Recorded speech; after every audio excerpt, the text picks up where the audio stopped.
Hey, what is up, YouTube? We have we are going live, and it looks like the mic is working well. So yeah, we'll just give it some time for people to hop on. I'm gonna do myself a favor here, really quick.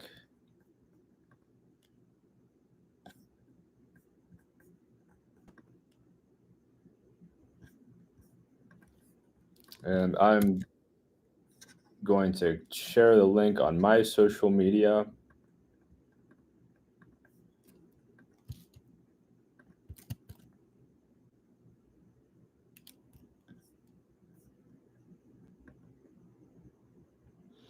I'm gonna wait to get started until we get our first viewer in here.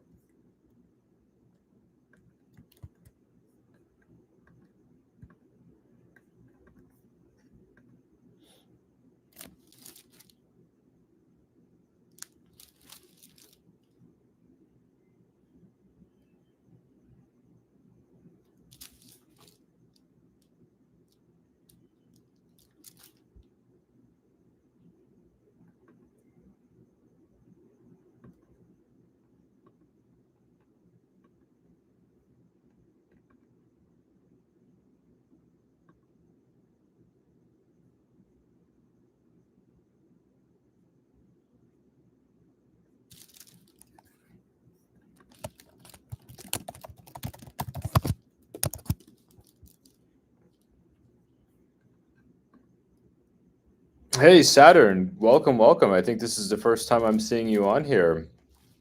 And I'll go ahead and get started since you have helped kick us off or helped kick off the live stream, not kick us off. But yeah, just a chill night. I had a great day today. It's just been back to back meetups with some friends of mine who are helping me to level up and to uh, ideally build a successful channel. Um, yeah, just had a great time today. Met up with my new friend, Chad. You may be familiar with Chad Foster, and he's a individual from Canada and just a wealth of information. I mean, he has shared so much with me, and it's just been so much fun. I'm having so much fun with YouTube and really enjoying connecting with the audience. It's The growth has been incredible. I mean, just in the last month, we've had 600 people join the channel. It's mind blowing to me that I would have over 2,000 people that are interested in what I potentially interested in what I have to say. It's been very humbling and just greatly appreciative of all of the new subscribers, and can't thank all of you enough for taking time to engage with my content. And yeah, um, I've got several more interviews coming down the pipe. Chatted with JR of JRC recently. You can expect that one. Met a gentleman from Australia who's got an interesting story. Sat down with him twice. One may have to wait until YouTube comes out with their copyrighted music stripper, because I need to be able to strip the copyrighted music out of that one because we did it in a cafe, and there was just some copyright music playing in the background. And so the second part of that, we did it in his hotel room, and there was no background music, fortunately. Um, what else?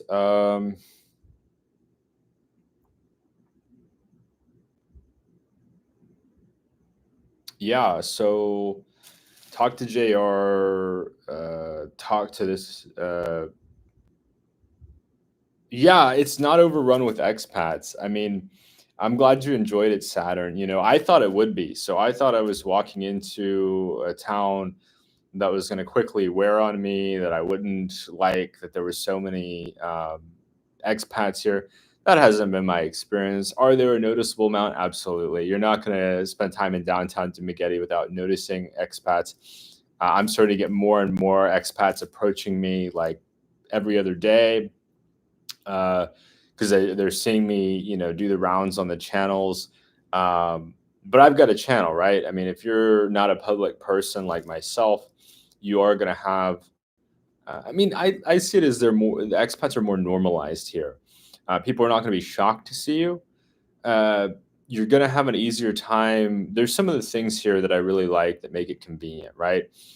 So there's a high level of English. If you want to have Western food, you can have that with no problem. If you want to make expat friends, you can do so with no problem. Is everybody getting along with everybody? Obviously not. But most people seem to find a group of their own if that's something they're seeking. That being said, certainly there's a lot of cool Filipino people. I have some Filipino friends here in Dumaguete as well. Really kind hearted, just warm, friendly people.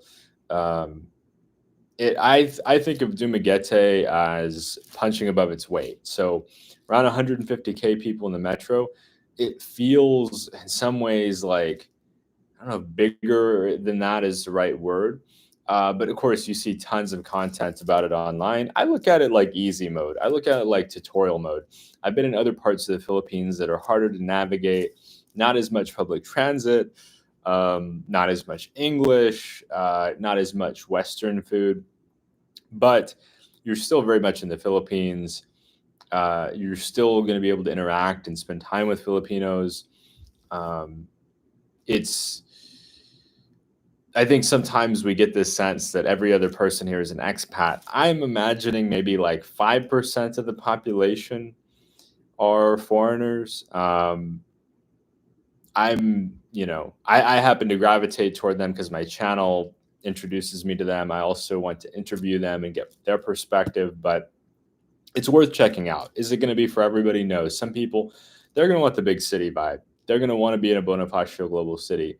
They're going to want to be in a Makati. They're going to want to be in a Davao or a Cebu. But for those who want a little bit more provincial style lifestyle, maybe we don't want to pay the rents in Cebu or in Makati. Uh, you can still find reasonably priced accommodation here. Is it going up in price? Absolutely. Certainly with the appeal, the attraction, the conveniences you have here, the English, um, just the vloggers that are bringing a lot of attention to Dumaguete. It's not as cheap as it was in the past. There's still modest accommodation. I chatted with JR, who runs JRC. He said, he explained to me he's in Cebu, and the costs are noticeably less here in Dumaguete. You're simply just not paying the same. Business owners are simply not paying the same rental price that they're going to pay in Cebu, and that translates to more modest food prices.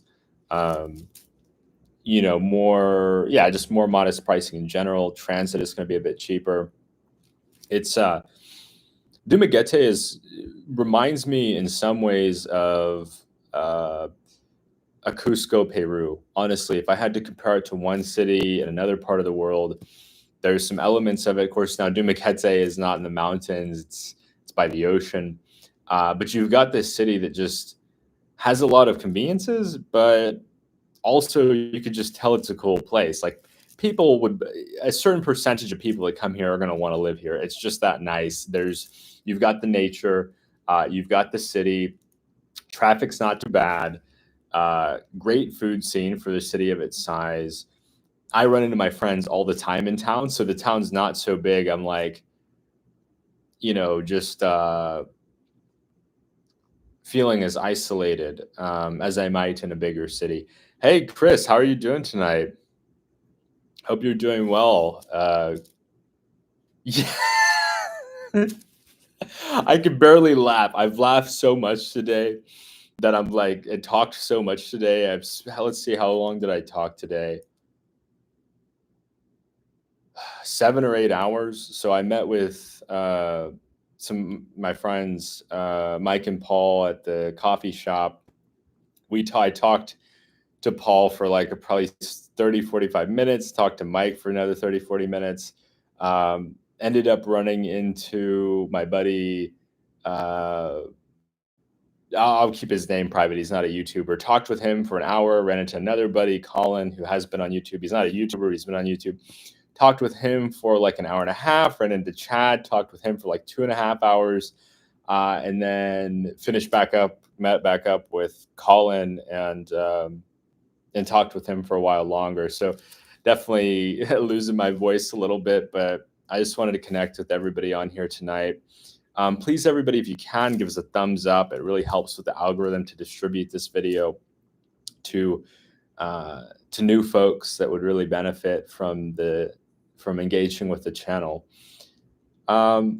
Saturn says Cebu has several motorbike taxi apps. Which one does work in Duma? Move It, Maxim, Joyride. So I haven't tried any of those, Saturn. You can use Grab. So Grab does work. I mostly just try to negotiate with the drivers. I'd pay the local rate. I overpaid a little bit when I came down from Valencia to Dumaguete, but I'm mostly just taking public trikes and jeepneys. I'm at the end of a jeepney route, so when I hop on it to go into town, I get in the front seat. It's rare that I don't get to ride the front seat, and I look at it like I'm a big foreigner. I'm wide. I've got broad shoulders, even though I'm not the tallest man. So I'm comfortable riding in the front. It's 20 pesos for me to get from here in Bacong to downtown Dumaguete. And then when I want to come back from downtown Dumaguete to Bacong, it's like 30 pesos because I'm close to the border of Darwin. And so I pay, like I said, 30 pesos to get back, back over here.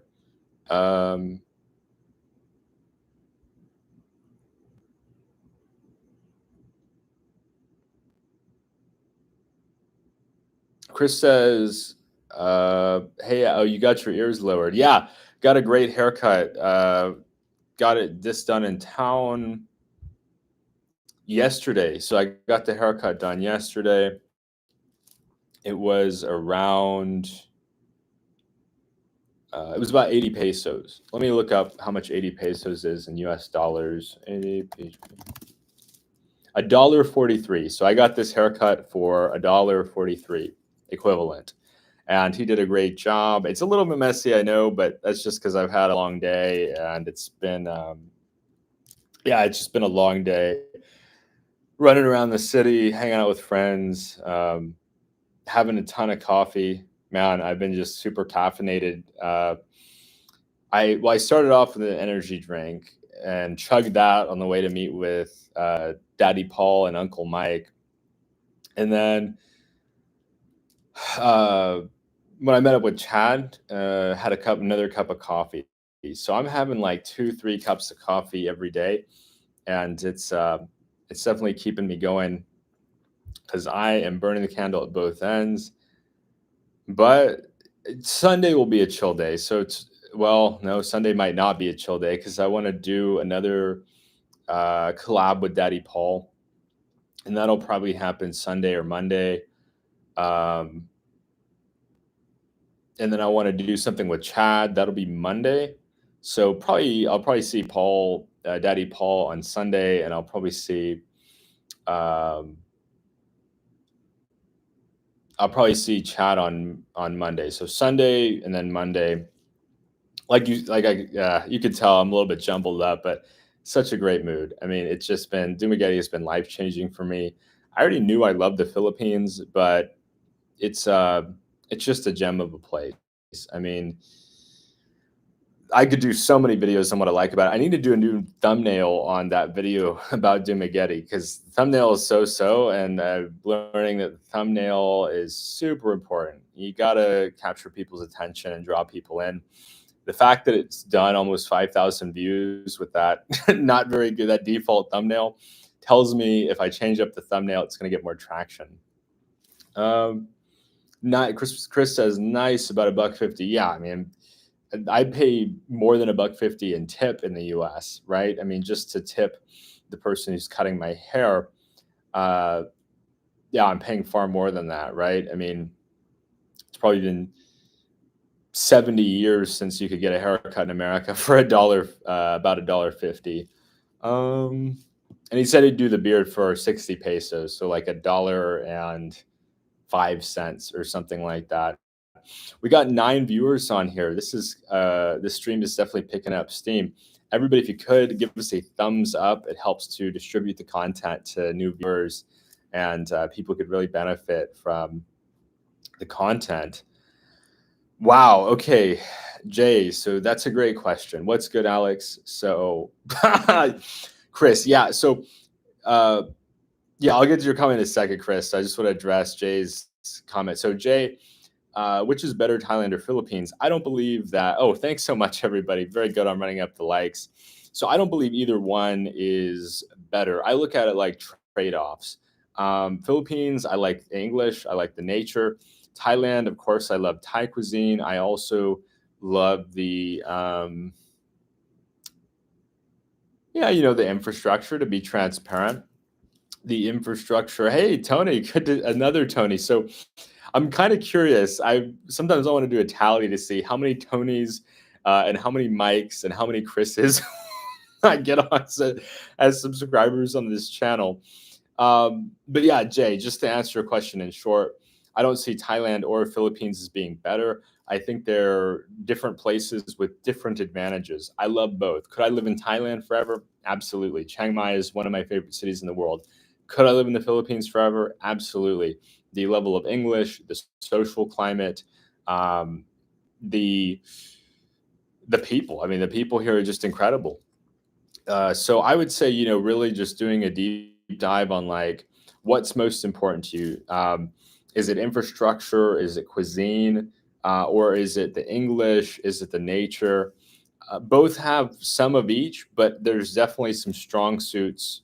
Each place has its strong suits, and there's different places within those countries as well, Jay. Like one person may feel like, wow, I'm not a fan of the big city, but I like a provincial area. But if I'm in a provincial area in Thailand, I may not have the English. So yeah, really, really, just very different advantages and disadvantages of both. Chris says a bad haircut in the US is 25. Yeah, I've definitely had some terrible haircuts at that price point, Chris. To the point I almost want to learn how to shave my head if I go back. Just bzz, bzz.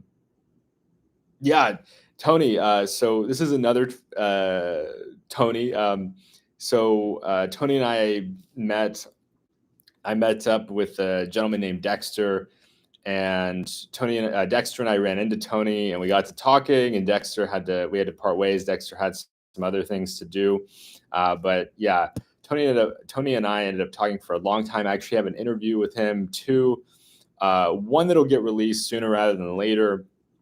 I just need to pull the file onto my computer. I've got like 3 or 4 interviews in the tank that I've recorded that I just need to get edited. And I finished one of them this morning. So that's the interview with Gio. If any of you have seen Gio in the Philippines, I sat down with him a few days ago and we knocked out an interview. He interviewed me. He's already got that one up. I interviewed him. That one's up for channel members. Once again, just a shout out to all my channel members.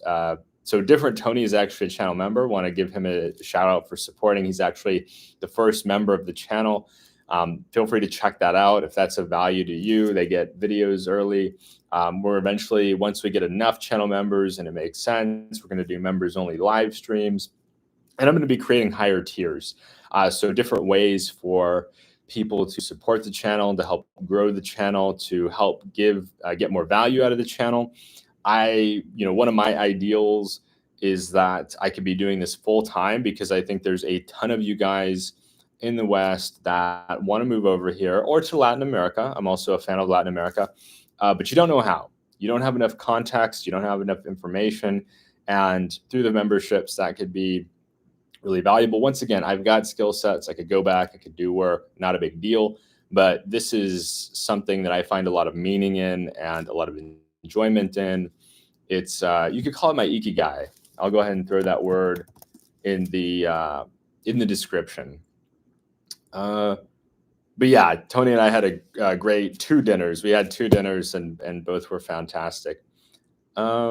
Chris says Tony, Mike, Chris sounds like the members of a '90s R&B group. Yeah, it really does, Chris.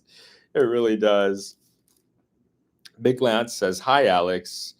Peace from Krakow, Poland. Hope you're having a good time there." Yes, Lance. It's a fantastic time in the Philippines. The weather's nice. The people are nicer. The food's good. The I'd be lying if I didn't say the women are beautiful. Um, it's just a very comfortable life here. It's just a very, very comfortable life here. It's very relaxed. People are respectful. People are considerate. People have very high EQ here. So if I had to brag on the Filipinos, I would say they tend on average to have a high emotional intelligence. They tend to just be very understanding. They tend to be very empathetic. They are much more often patient with us than we are with them, especially for newcomers. I think longer term expats tend to slow it down, but some of the new people, I mean, I witnessed it myself in immigration. I really should do a video about that, but I witnessed a gentleman who's just, fresh off the plane from Canada and just being just I could tell he wants to be nice, but he just can't keep the frustration. And he's so unhappy with his life in the West. He just couldn't hold it in. He's barking at his wife like she gets on a call. It's loud. He screams at her to turn it down. It's just, I know it's not going good back home, guys, for a lot of you. And um, I do consider it to be really important to try to help as many people as possible. I know some would say, "Oh, don't let the secret out." The secret's out. Okay, anybody who's online is starting to understand there's more and more people leaving the Western democracies who are not happy with the life there, who want to try something different, and they found their peace, and they suspect they could find their peace and happiness abroad, and they want to give it a chance. It's not going to work for everybody, but for many people, it's a great fit. And for many people, they just need to keep doing discovery trips and just learning more about the different options and find out what's for them. Because, like I said, not everywhere is good for everyone. It's very individualized. Philippines works great for me, may not work great for you.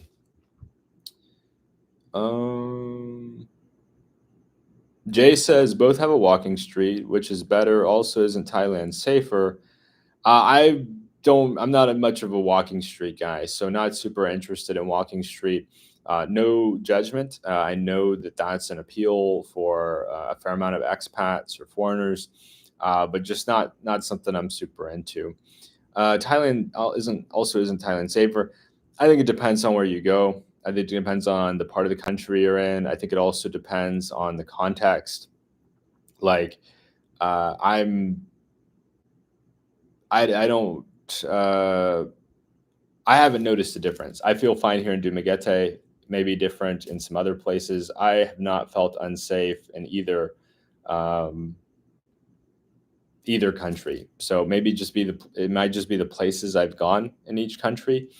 Uh, but yeah, I would say, just it's comparison is tricky. Comparison is super tricky. There's so much nuance to comparison.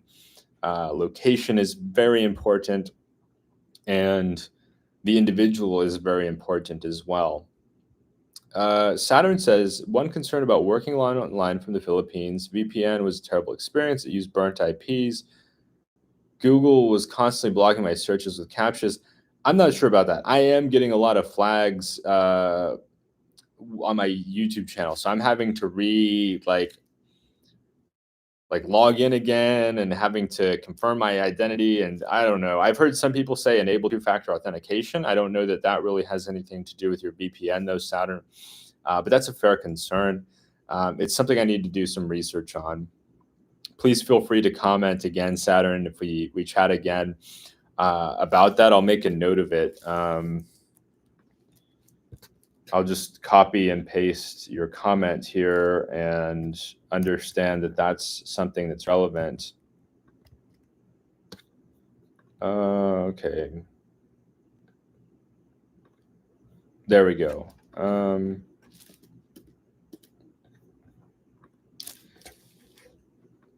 Yeah, Big Lance. Chris says Big Lance. I've heard good things about Krakow. Yeah, Big Lance. Feel free to chime in about Krakow. I do need to do a stream. I need to get learn Streamyard because I'd love to have guests in here. I'd love to set up something where whoever wants to, within reason, right? We don't want a troll jumping in, but it's, any subscriber could jump in and have a conversation with me, engage me in that way. I'm sure some of you would like to chat, promote your business, discuss, what's working for you, what's not working for you. Are you in your planning stages? All these things are super important, and I think it'd be a nice way to engage with the audience a bit more. But yeah, Big Lance, feel free to chime in if you're still enjoying the stream about your time in Poland.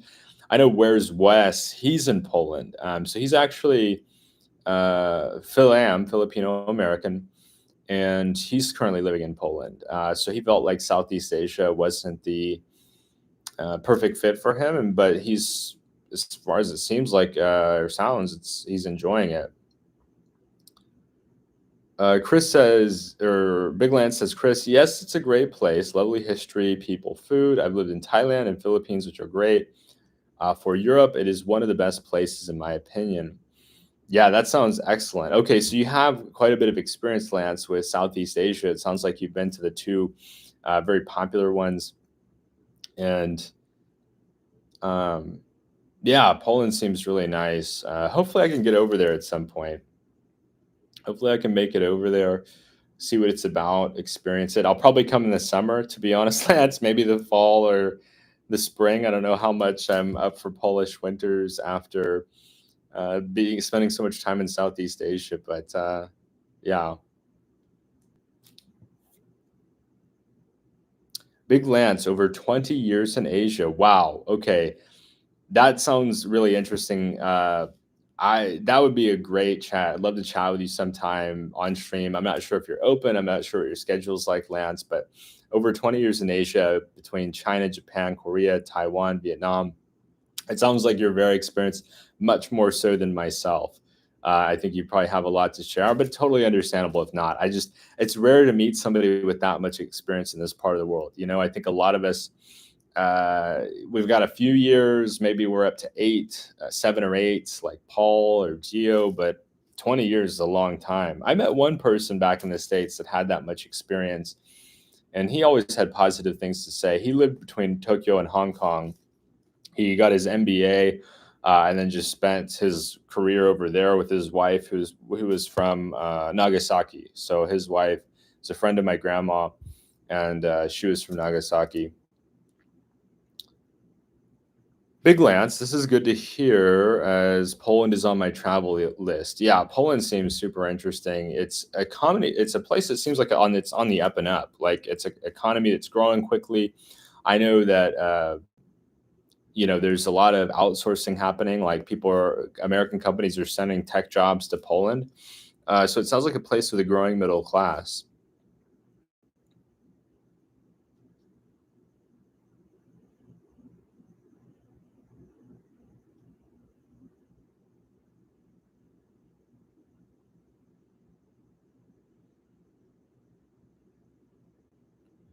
Well, yeah, I'm just definitely feeling the effects of being tired. I did sleep pretty good last night, so I got to sleep at like 3:30. I was editing, and then I woke up around 10 o'clock. No, 10:45. I got up at 10:45 and kind of piddled around my studio here. Actually, this place is rented out for next month, but my host family has said I could just rent a room in their main house. So they got a main house, and they got bedrooms, an upstairs bedroom that's unoccupied. So if I decide to extend my time in Dumaguete, I'm going to be going over to the main house, and yeah, that should be nice as well. They're so hospitable. Um, yeah, it's just been a wonderful stay here. I definitely recommend it. I should share a link to this spot. It's like 250. After fees, this studio place I'm in is 250 for a month, including utilities. Very good value for money. Is it the cheapest place in town? No, it's not the cheapest place in town, but it's comfortable. The host family is a very sweet family. They've got dogs here, so I don't mind leaving my camera or my iPad here. Don't have to worry about it going missing. They've got a long history of hosting people here. The family is they're absolute sweethearts. They had a birthday party for the granddaughter tonight. She turned 1 years old. They're offering me lumpia and spaghetti, and just such big hearts. Chris, so what is your favorite haunts in Dumaguete? Um, some I'm gonna have to keep private, Chris. I got to be honest. Some I'll disclose, maybe to channel members, like in a kind of a select live stream, because some of the places that I like to frequent have been provided to me by close friends, and I want to protect those places because some of these friends, they've got big subscriber bases and they have certain places they like to spend time. And if those places get publicized, the concern is that people will start showing up there looking to meet them and they'll get, kind of mobbed. And, uh, I just want to be considerate of that. So there's a few places that, yeah, I'll keep, just kind of on the DL. Some places that everybody talks about, Ground Zero Coffee. I've been there several times. Ground Zero, they've got nice coffee. I haven't tried their food yet. Yeah, exactly, Chris. Trying to avoid another Ground Zero type situation. That was really unfortunate. I actually met and hung out with Dexter. He's a nice guy. I mean, anyway, that was a very regrettable and unfortunate situation.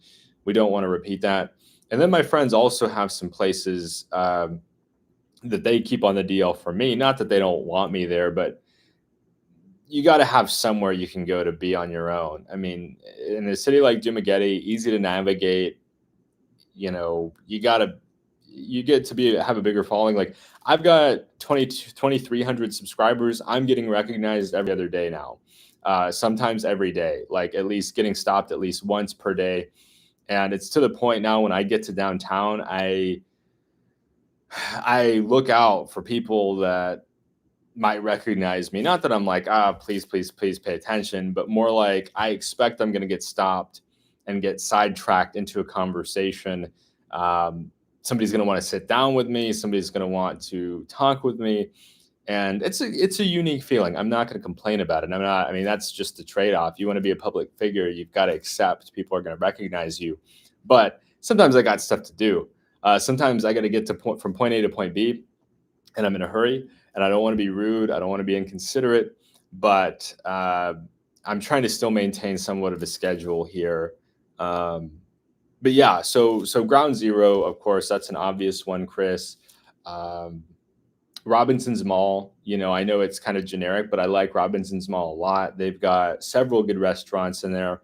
I buy my phone load there, so when I need to buy data for my phone, I go there and top up. Uh, I've been shopping. I got a digital app account. I go to the department store there to buy socks and some basic clothes. They've got a pharmacy in there. They've got a lot of what you need. So sometimes I'll just take the ride. I'll take the jeepney down to Robinson's. I'll hop out at Robinson's, go in, handle my business. They've got public Wi-Fi there for an hour free, and I'll go there and I'll edit. There's a carinderia in there too. I like to have lunch. I get my kinilaw, my raw fish. Japanese people love raw fish. Pumpkin, and then lumpia. And so I'll have that there. I'll also go in the Robinson's grocery store downstairs, grab an energy drink. That wakes me up and gets my day going. Really, really convenient. So I'd say Ground Zero. Robinson's Mall is nice. Boulevard. I like to go down to the Boulevard and hang out, just walk up and down. During the heat of the day, it's so-so. I mean, it's really hot, but when the sun starts setting, all the people come out and hang out. Everybody's meeting up. I'm making new friends. I'm talking to now more longer term friends, and Those are the three that I would say you have a good chance of making new friends, and they're kind of social environments: Ground Zero, Robinson's Mall, and the Boulevard. Um, Michael says, "Howdy, hey, welcome, Michael. Good to see you. You asked me when I'm doing another live stream. I was hoping you'd see this pop up and that you'd be joining us tonight. How are things going in um, your area?" Pardon me. Saturn says no solution yet. The main point of a VPN for me was to show sites like Amazon. I'm still in the US, but the suspicious login emails and Google blocking searches with captchas defeated the purpose. Got it. Got it. Yeah, I'm not sure, Saturn. That's unfortunate. Michael says, I went to Robinson's today and bought a 55-inch TV. How are you liking your new TV, Michael? By the way, anybody who hasn't yet had a chance to give us a thumbs up, I'm going to plug that a lot in my streams moving forward. It helps to distribute this stream to new potential viewers. Once again, I know many of you already have, and hate to bug you there, but it's just very, very helpful. And also in the replay, also mentioning that will catch some replayers. Christopher says, best meal you've eaten in Dumagetti. So Sans Rival, huge fan of Sans Rival. They've got pastries and cakes and desserts. That's more of what they're known for. But I really like their I think it's swordfish. Is it swordfish? It's some kind of fish, and they cook it in like this soy sauce, and it's got this steak flavor. It's delicious. They grill it. They serve it with like a cup of rice and this chopped up mango and tomato. Delicious. I've had it several times, and with friends, and it's so good. It hits the spot. Also, a fan of Moon Cafe. Moon Cafe does a fantastic filet mignon for 430 baht, 430 Philippine pesos, around $8, 750, something like that. And it's really, really good. They cook it nicely. They serve it with rice or potatoes and a little bit of green veggies. So I like to have that too. It's those two spots.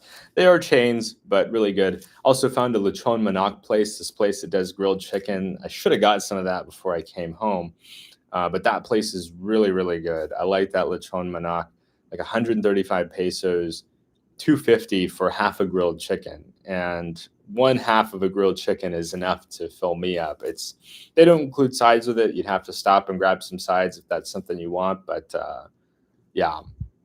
Michael says things are good. Still setting the TV up. Need to watch a movie or something, and we'll let you know. It's Samsung 4K. Yeah, that sounds like a really nice TV, Michael. Saturn says, comparing air quality in Duma to Cebu, which had worse vehicle exhaust fumes. Yeah, naturally, that's going to be Cebu, Saturn. Cebu is probably, the metro population is probably 20x Dumaguete. And so, yeah, I would say, if you're concerned about air quality, Dumaguete is a better bet. Now, that may change. Dumaguete is growing fast. There's construction everywhere. There's new people coming in every day. But as far as the present goes, Dumaguete is just a much smaller city. Michael says, hey, I thought at one point we were friends on Facebook, but I tried to look you up to message you, but couldn't find you. Michael, let me send you a message now. I'm going to go ahead and send you a message now. And that way you can get it. Okay, cool. Michael, I just sent you a message on Facebook. And that way, you know where I'm at. Feel free to reach out anytime. Always happy to chat with you. Yeah.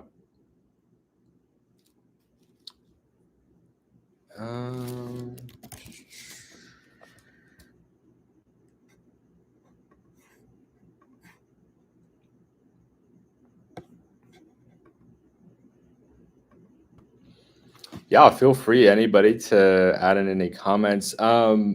Meal too, Chris. I will say my host family, They cook some great food.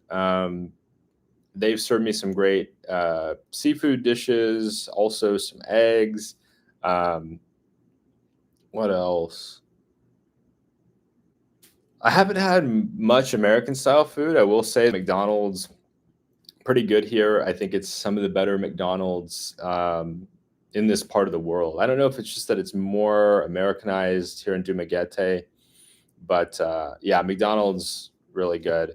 One of my buddies goes there for coffee. They do like a coffee for 50 pesos and then a free refill. So he gets two coffees for 50 pesos, two big coffees. I need to send him a text actually and try to meet up with him to have some coffee with him because it's yeah, it's a good value for money, and you get to sit in there, air conditioning and people watch, and I actually recorded that. I need to get that thrown together, but that was a good experience. Air quality is probably best to Tagaytay or Alfonso areas. Recently visited there. It was great. Also, it's cooler because of altitude. Yeah, some of the higher altitude spots definitely, I feel like anywhere you go are going to have a little bit better air quality. I noticed that in Chiang Mai when I was there during burning season. When I went up to Doi Sutep, I could see the layer of smog, which is unfortunate. Um, Baguio probably has decent air quality. It's very popular and growing fast, but Baguio is just known for being at higher altitude. Michael, feel free to comment about Baguio. I'm not sure if you've been up there, but maybe you could add some thoughts to Baguio. If I'm not sure if you've heard much about it, but Chris's favorite sweet treat in Dumaguete. So that's a great question. This is something that JR treated me to yesterday. Man, time just flies so quickly. So it's this like it's almost like halfway between cheesecake and like bread, and it's delicious. And they serve it with hot chocolate. Ah, it's so good. Other sweet treats in Dumaguete, the fresh fruit is really good here. I mean, not exactly a baked good or something like that, but the bananas are really good here. What else have I tried here? The papaya is really good here, super fresh. We got papaya trees out in the yard, and they pull them down, and then they chop them up. The coconut's good here too. The buko, I like the coconut kind of coconut smoothie or coconut milkshake they serve in town. They do, condensed milk and the pulp and then ice, and it's really refreshing on a hot day. Saturn says Tagaytay is too close to volcano. Any city? Okay, got it. Uh, Michael says I haven't been there, so I don't know. Yeah, that's fair, Michael. I do hope you make it up there at some point if you'd like. Curious about Baguio because it's I know very popular for a lot of foreigners.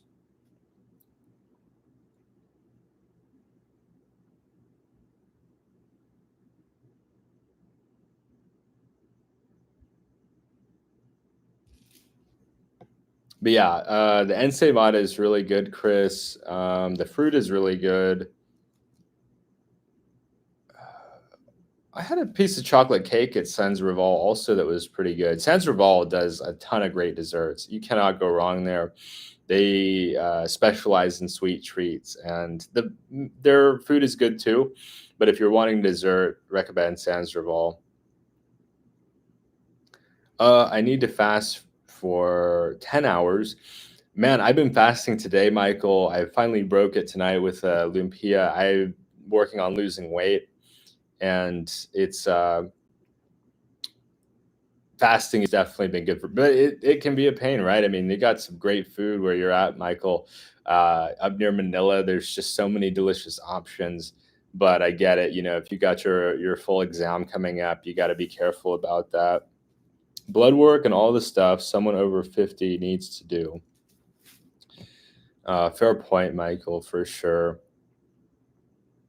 I hope it goes well. Please let us know in an update or like reach out to me. Let me know how. Maybe not all of us, but you can feel free to let me know how it goes because I know you're probably a little stressed. You're stressing it. You want to make sure all that comes back good, and you got a clean bill of health. And yeah, Yeah, no, no red flags for you. I hope you're doing well, Michael. Chris says, so your interactions with other expats in Duma have been good. Yeah, it's been almost universally positive. The one exception would be when I stopped by immigration and saw the gentleman losing his patience. Um, and that's just a bad look. I mean, I saw him shout at his wife. I shouldn't even said anything to him. So he was complaining about he was actually not even at immigration. So it was a visa service center. I'm not going to name them because I'm a fan of them. I don't want to I'm not here to criticize them. This was the expat that was acting bad. They were going above and beyond to be helpful and nice to this guy, and this guy was just being a moron. I'll just be clear here. This guy was being a moron. He wanted to be nice, but he just didn't have it within him. So he starts complaining to the visa processing service people about his internet. He starts complaining about the taxis. I'm like, dude, they're handling your visa. They're not your taxi guide. They're not your internet guide. They don't. That's not within their purveyance. Go complain to somebody else. But I finally intervened. I'm like, hey, have you heard of Grab? But I said it in a more polite way. And oh yeah, yeah, yeah. My son told me about it. My son's been here. Oh, I'm so important. I'm so important.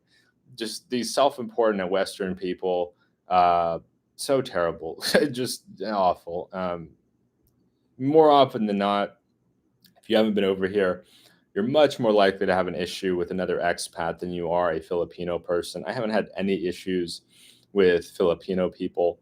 Um, they've all been wonderful, and it's the expats that don't bring their common sense, don't bring their doubt or skepticism, um, and they don't do their research, and they come over here and they make some dumb mistakes, and then all of a sudden it's a Filipino. It's your fault, dude.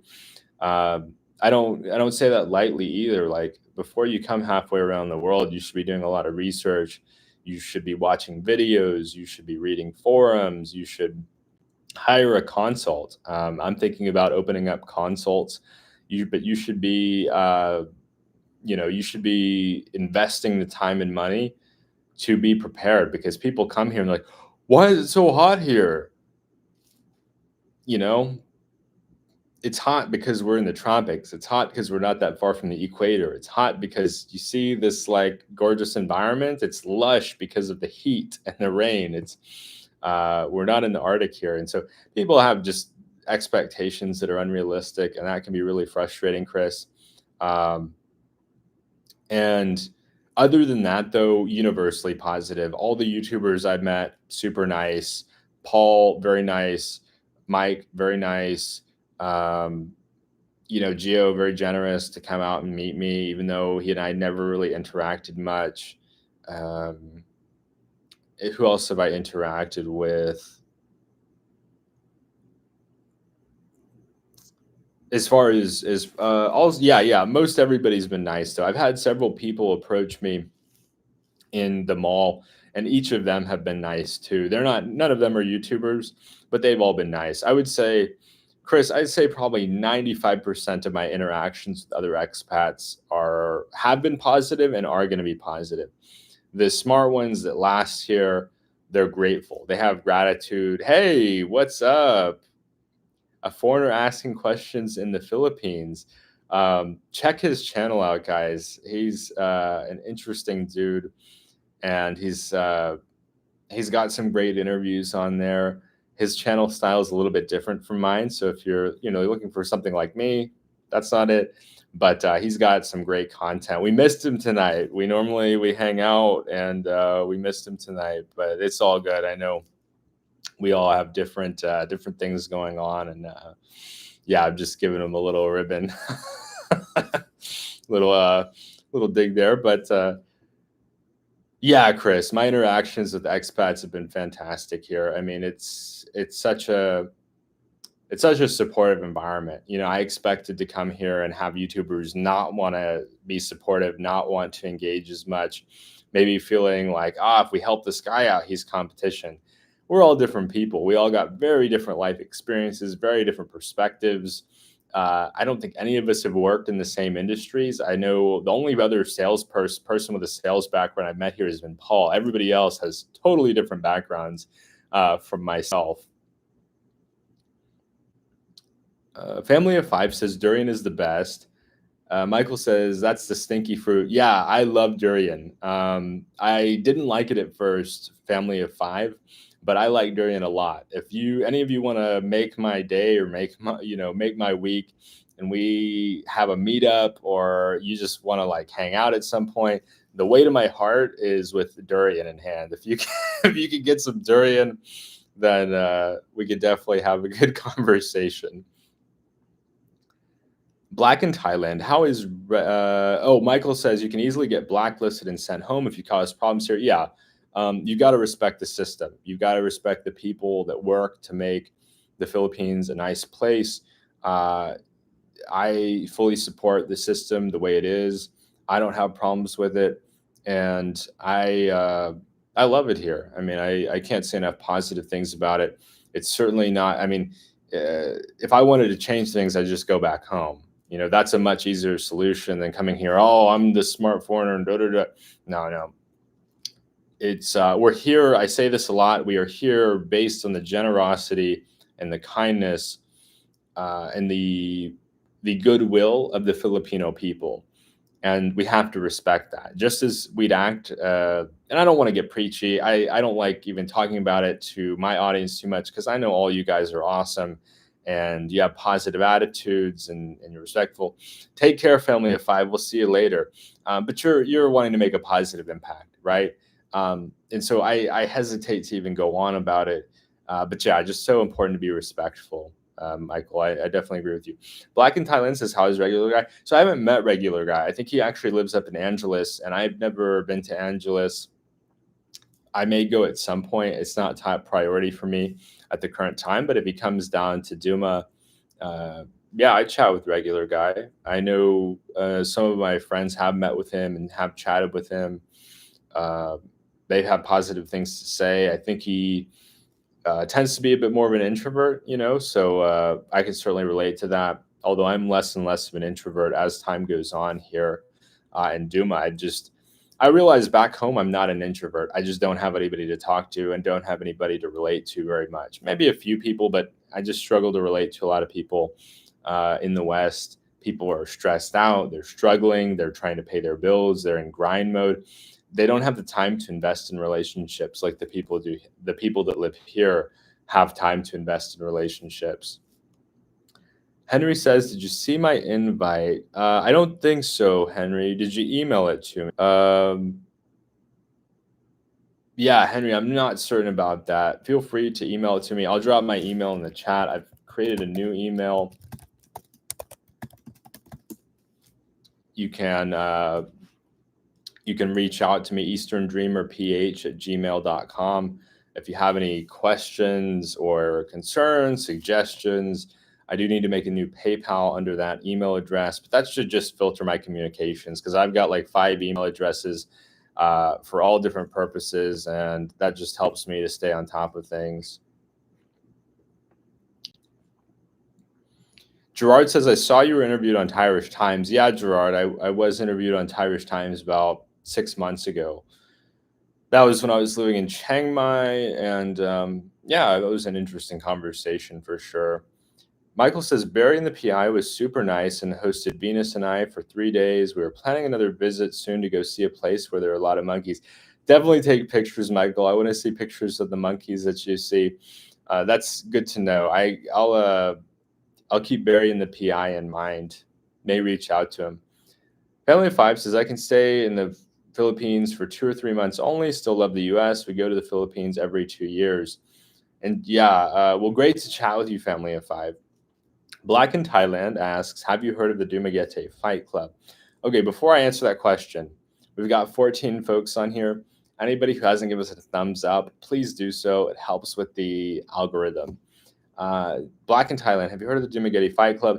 Yeah, that's a really unfortunate circumstance, Black in Thailand. I think it's just a really unfortunate situation that it came to that. I don't support that. I don't condone that.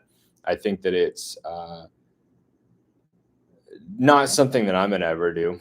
I'll tell you that right now. I'm not ever going to do that. I'm not going to support that. I'm not going to encourage it.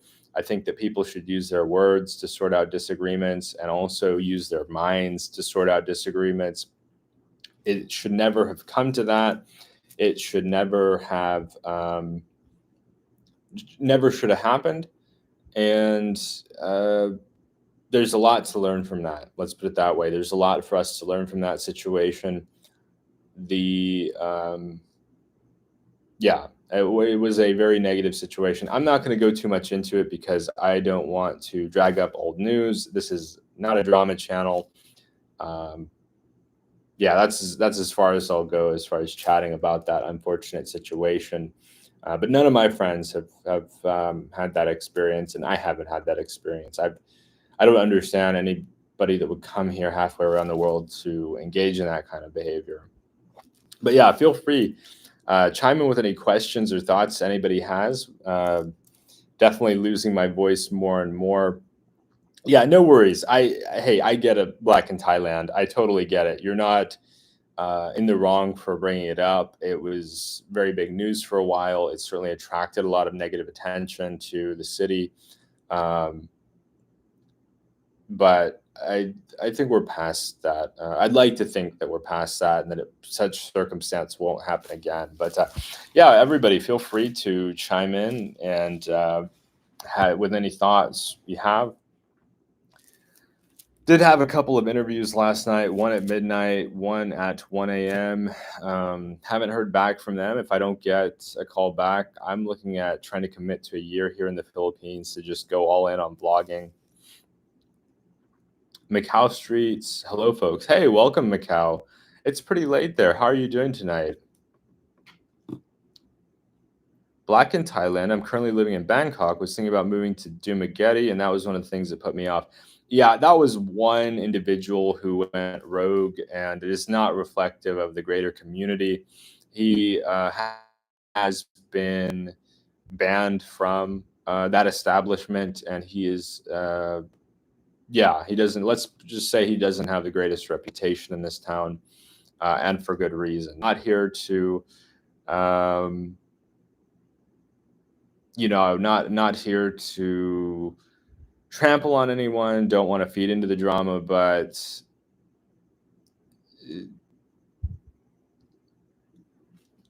what's the best way to put it? I think, I think what I've said so far has been sufficient.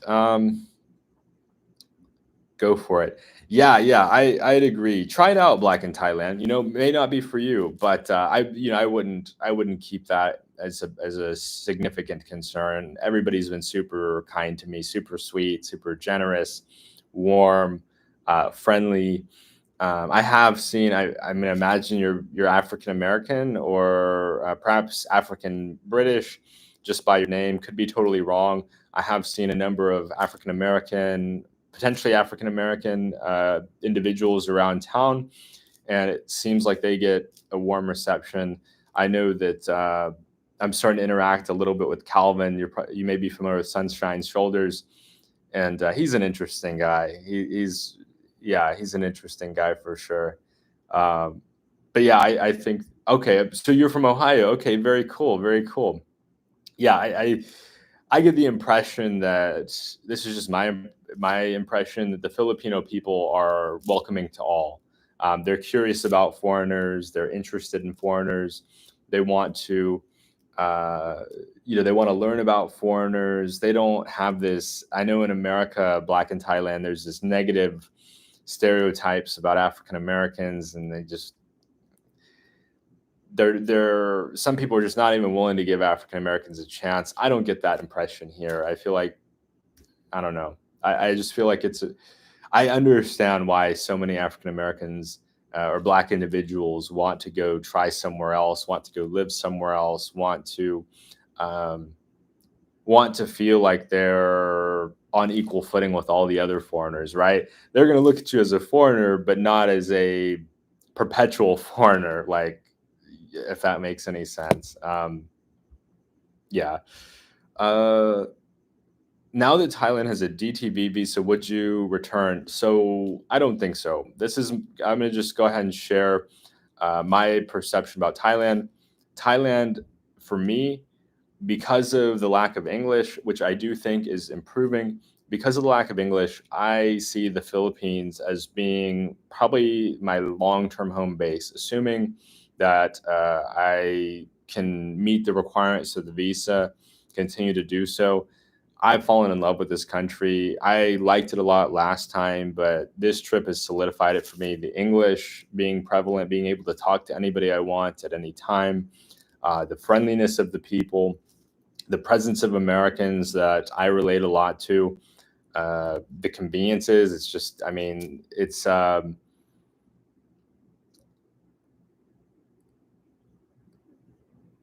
Oh, thank you so much, a foreigner asking questions in the Philippines. It's I really appreciate that you're hopping on here and yeah. Michael said, oh,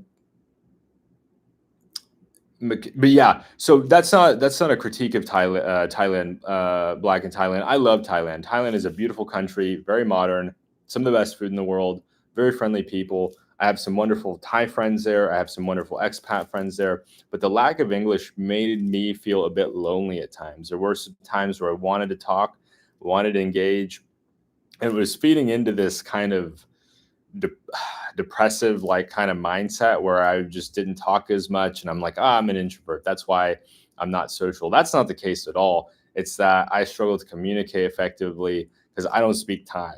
If I could learn Thai, I think it would open up a lot of doors in Thailand. But the Philippines for me, it's it's my preference. Now, I'm happy to vacation in Thailand in the future. I personally think Thailand is a fantastic place to take a vacation, and that the Philippines is going to be better for me for day to day life. That you're going to have some awesome experiences in Thailand. It's Bangkok, super fast paced, but that as far as my day to day life, it's just less complicated here in the Philippines, to be honest with you, Black in Thailand. Michael says avoid people like that. Of course, most everyone else will be good friends. Absolutely agree. Absolutely agree. 95% of expats I've met here and engaged with have been super nice, super friendly, super welcoming, uh, bringing me into the fold very quickly, giving me a chance when I have little to offer them based on the size of my channel.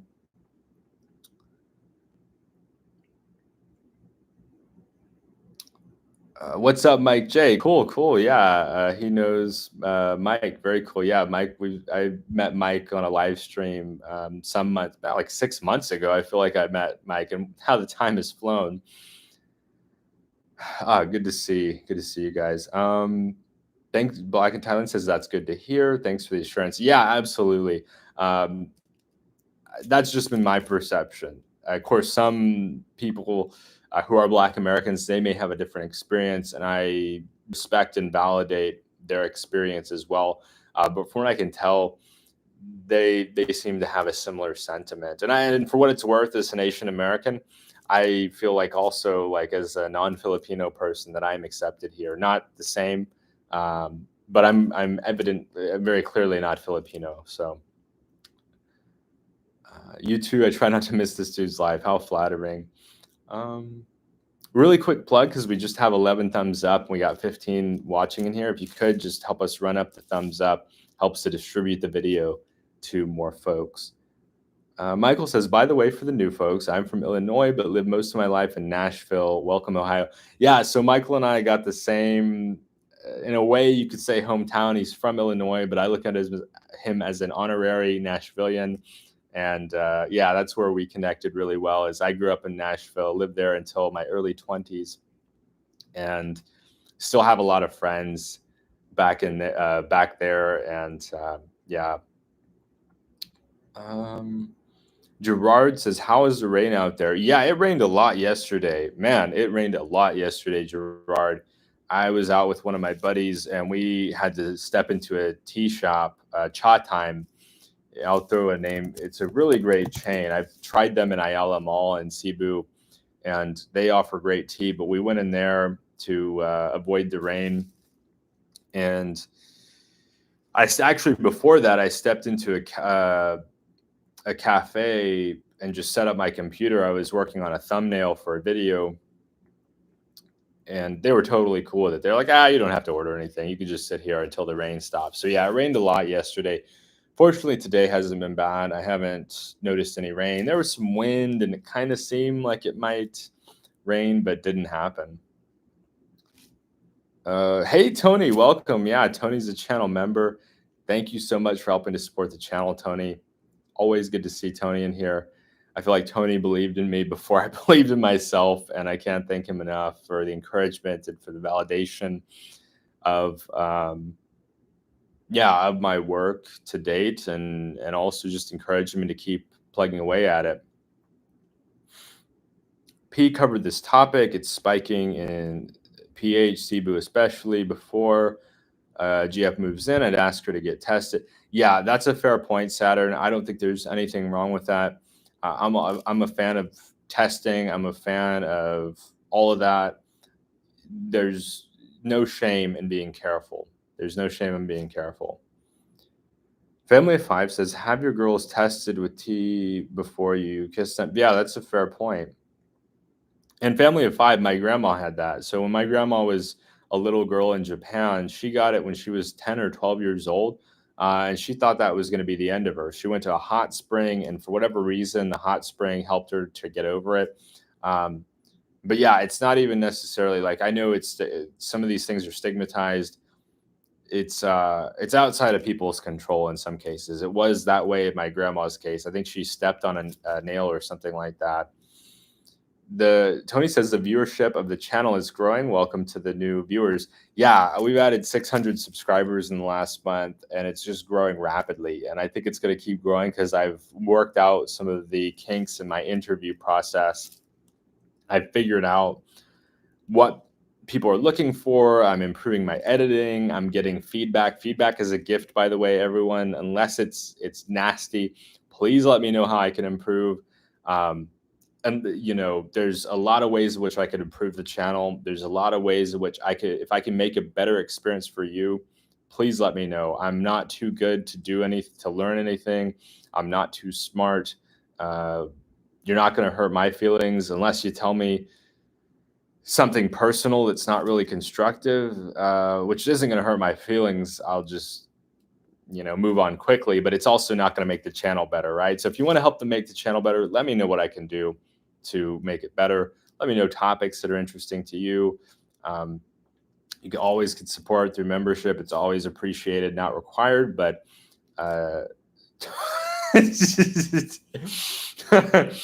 yeah, Tony. I remember when Tony was the only one tuning in on these, and I was just like, man, I can't give up. There's like this one dude that actually is intrigued by this, and if I quit, I'm gonna let this dude down. And Tony also in that way provided proof of concept. So I figured if one guy cares, I could probably find 1,000 guys that care. And he helped to encourage me to keep moving forward, to keep practicing, to sharpen up my skill set. And then here I've just leveled up dramatically. I mean, just being surrounded by YouTubers with 50K or 100K. Oh, wow. Thank you so much, Michael. That's so generous. Thank you so much for joining Gold Tier. So one of the things I'm going to plug here, when we get enough people in my membership, we may have, I think, 4. Michael might be number 4. I'm going to be doing members only live streams where you get personalized attention from me, in detail answers to your questions, going in depth on them. We could also discuss some things you might not want to share with the larger audience, maybe have some personal things, maybe have some, you got some things you want to dig into. Maybe you want to talk about some kind of, there's just a lot of value in having a small, close-knit group where we trust each other, where we don't have any trolls, right? I mean, the beauty of membership is nobody's going to pay me money to troll me, right? Nobody's going to support the channel to troll me. So something to keep in mind. But thank you so much, Michael. Your generosity and your support is greatly appreciated. I don't take it for granted. It's very humbling that people would find enough value in this content to support with their hard-earned dollars. I mean, it's, I know how hard people have worked for what they have, and I honor that support. But yeah, it was hilarious. Tony was like the only one watching, and I'm just thinking, okay, yeah, this guy cares, this guy's interested, and we got to make it happen. We got to grow this. We got to help these guys. We got to help share information. We got to help build the community. We got to keep talking. We got to work through these things. We got to validate each other because a lot of us expats, we get a lot of hate back home because we're sometimes looked as traitors. We're sometimes looked at as LBH, loser back home. Woo. And I wanted to just defeat that narrative. I don't care for that narrative. I want to empower and validate. You're struggling back home. Let's talk about it. Now, I'm not a psychologist. I'm not a therapist. I'm not licensed. This isn't counseling, but I can relate. I know I can relate from my personal difficulties, from my personal experiences. I can relate to you. I can understand where a lot of you are coming from, and it that's where the healing begins. Because sometimes guys will go to a counselor back home. They'll think I just need to go to a counselor and it's going to sort out my problems. The counselor is going to treat it like an individual problem, like there's something wrong with you. No, uh, not necessarily. Let me reframe that. Not necessarily. I'm not here to say they're wrong. I'm not here to say do or don't do this or that. It's more so that I found healing through community, healing through spending time around guys I can relate to, not being like, I remember at times people asking me about my family. I come out and talk about it. Oh no, that's enough. That's enough of that. Well, why'd you ask? If you don't want to know, why'd you ask? Well, we're just making conversation. Well, don't ask personal questions and then get upset that the response isn't what you're looking for. Because you get that "How are you doing?" question a lot in the West, but they don't really care how you're doing. They're just trying to break the ice. They're just trying to have some kind of filler, whatever, before you get into the meat and bones of the conversation and meat and potatoes of the conversation. No, no, no, no. A lot of us have struggled in the West, or we are currently struggling in the West, or we're going to be struggling in the West. Is the case, my case, when I go, if and when I go back. And more guys are going to be moving abroad. More and more guys are going to, and gals, are going to be seeking a life abroad. We're at the point now where more and more what I would call normies are looking outside of the West. They're looking at Latin America. They're looking at Southeast Asia. One of my closest friends in high school growing up, he actually is in Thailand for the first time, and he's loving it. He's having a blast. I've reached out to him a few times just trying to check in on him, see how he's doing, and he's just having such a good time. He hasn't gotten back to me, and so I know it may be when he gets back that we actually have a time. Actually have a chance to catch up on the phone, talk about it. What did he like? What did he not like?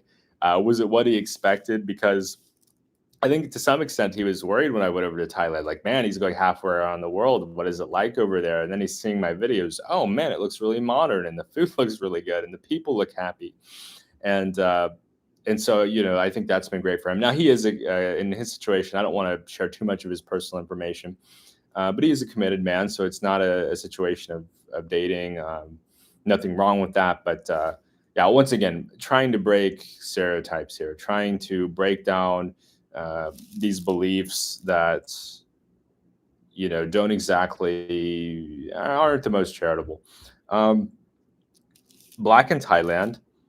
How is dating in the Philippines compared to Thailand? It's I don't know. It's hard to say. Like in Thailand, I found it to be good in both countries. I think that in Thailand, you may struggle with the lack of English, right? Now in Bangkok, that's not as much of an issue. Pattaya, not as much of an issue. Uh, the more what you call westernized or tourist heavy parts of Thailand, not going to be as much of an issue. In the Philippines, you, in my personal experience, it's good here. I have people trying to set me up all the time with a relationship. I have people trying to, basically every day I get asked if I'm single. Almost every day somebody's if I talk with Filipinos, because some days I don't run into them, or I'm just in a rush, whatever. I don't end up having conversation, but people are often trying to set me up here with a nice woman.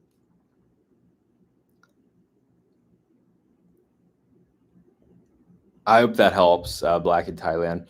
Saturn says you're not a famous PH vlogger until Christian Filipina contacts you for a sponsorship. Yeah, I imagine that may happen. I'm not opposed to it. Maybe when I hit 10K, then that'll come down the pipeline. Maybe what if I hit 15K or 20K, maybe then. But yeah, I'm a micro channel Saturn. You know, at 2,300 subs, I'm very, very small.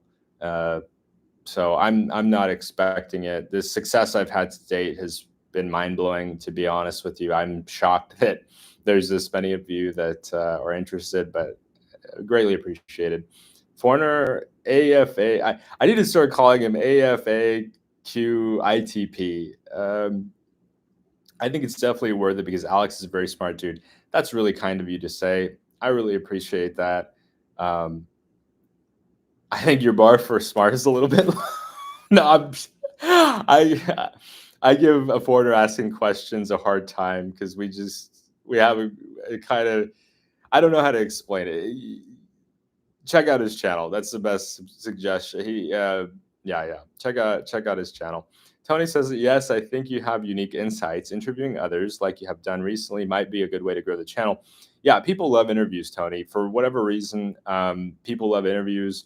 Some of it is they want the perspective. Some of it is that uh, they like seeing people's excitement. Some of it is that they get a different perspective, right? Like they know I love it here. It's obvious, but to see a stranger being interviewed that can have positive things to say, it's like I don't know if it's proof of concept. I don't know if it's acknowledgement. I don't know what it is exactly, but people love interviews. And so I'm going to be doing a lot more interviews because for whatever reason, I think it's from my sales background, Tony. I think working in sales forced me to get good at asking questions. Some people feel like I'm a little bit too complimentary, but when it comes to these vloggers, I've been watching some of these guys for 5 years. So the chance to meet them is mind blowing. And I know some people would say, oh, they're not celebrities, and they're exciting. Okay. They helped me to have a sense of hope when I was stuck back home and I was lonely and I was unhappy and I was frustrated. Watching these vloggers, uh, it gave me the sense that I could make a better life than the one I had currently. And it gave me something I had to work toward. And these weren't perfect guys. These aren't saints. Somebody was like, oh, Paul's not a saint. Oh, Mike's not a saint. I never said they were saints. I said they were normal guys who turned a negative to a positive and have the storytelling and the how-to guide on how you can make a better life. And so that's where I want to grow the channel, is just to help guys, help gals. I don't 95% of my audience is guys, but for the 1 in 20 that are ladies, I'm happy to help them too. I'm an equal opportunity helper. I tend to relate more obviously to single guys in the West, but single ladies are welcome too. You were confined in Dumaguete. Why not explore other islands? Maybe they will attract you much more than Dumaguete does. Yeah, I don't know about that, Macau. I like Dumaguete a lot. I need to grow the channel before I start running around. The more you travel, the more expensive it gets, the more time consuming it gets, the more tiring it gets. It's just a lot more work, right? I'm having to learn new restaurants. I'm having to learn new cities, do transportation. Like it becomes more and more complex. I'm not opposed to going to other places, but Dumaguete I love. I don't feel confined at all. I mean, I'm more excited about Dumaguete today than I was a month ago when I arrived. It's more interesting to me today because I have a community. I hop in transit and I go down to the city and I'm immediately interacting with people. That would be a reset. If I go to other islands, not opposed to it, by the way. I do have plans, Macau, to go up to Cebu. I need to get down to Malaybalay City in Mindanao. But this is a fantastic base and I'm learning a lot. I keep meeting new people, by the way, because my vlogger friends introduced me to their vlogger friends who have more to teach me. My schedule is jam packed and I know it would fade down somewhat if I were to leave. So right now, Dumaguete is working beautifully for me and I see it as a fantastic base. I know there's a lot of vloggers here, but there's also a lot of travelers here. There's people coming here every day wanting to check it out, wanting to see it. And so you have this network effect. It's almost like Silicon Valley, where Silicon Valley, uh, people are like, why live in Silicon Valley? There's all these techies. Well, if you're in tech, that's like the best place to, that's one of the best places in the world, if not the best to be. You're going to be surrounded by engineers, salespeople, ops people, operations people, lawyers, all the types of people that work in that industry. And to some extent, Dumageddon has a similar benefit. It's a network effect. If you want to learn about vlogging, if you want to meet other vloggers, if you want to level up, you want people to push you to your A game. I've done more here in a month than I did in a year in Thailand. Not a slight against Thailand, but when you're on your own, it's just not the same for me to watch some vlog online how to make a good YouTube video. I'd rather sit down with one of my vlogger friends that's got 50K subs, 30K subs, even 5 or 10K subs, that is going to sit down and tell me, this is what you need to do. Here's some feedback. This is what you're doing wrong. This is what you could do better. This is what you're good at. This is what you're not good at. And that feedback loop is causing me to level up way faster than I would in almost anywhere else in the country. And I love this country. There's a lot to see. There's a lot to do. But I want to level up. I want to be forced to rise to the occasion. I want to be forced to do things better. And there's no better way to do that than to have people surrounding you like, come on, man, you can do it. Like, you're no excuses. You want accountability. I want accountability. I want to have to face them and oh yeah, man, this thumbnail wasn't that great, or yeah, this video didn't do that good. Why do you think my video didn't do good? What about it was not as good? What about it was good? How could we do better? What did I do wrong? I'm constantly able to evaluate here in this kind of feedback loop, Macau Streets, of what I did wrong. Where if I went to, say, a provincial area and I was surrounded by local Filipinos, they're so sweet and kind. They're not going to want to crap on my video. They're not going to want to tell me, man, the thumbnail sucks, or man, they're just such good, kind-hearted, warm people that they're not willing to be like, dude, you suck. And I need to hear that sometimes, because that's what's going to help me get better. And eventually I'm not going to suck. Just like if I was trying to play basketball, New York City would be an awesome option, right? You want to be in a place where you're surrounded by people that are doing what you want to be doing. Tony said, and by the way, guys, I'm going to have to pause to pull out my laptop charger. Let me do that actually right now, because I don't.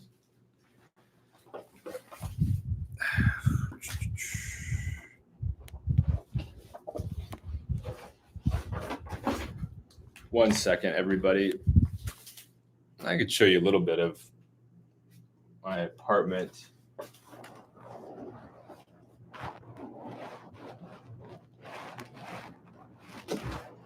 There we go. Okay, we got the charger plugged in.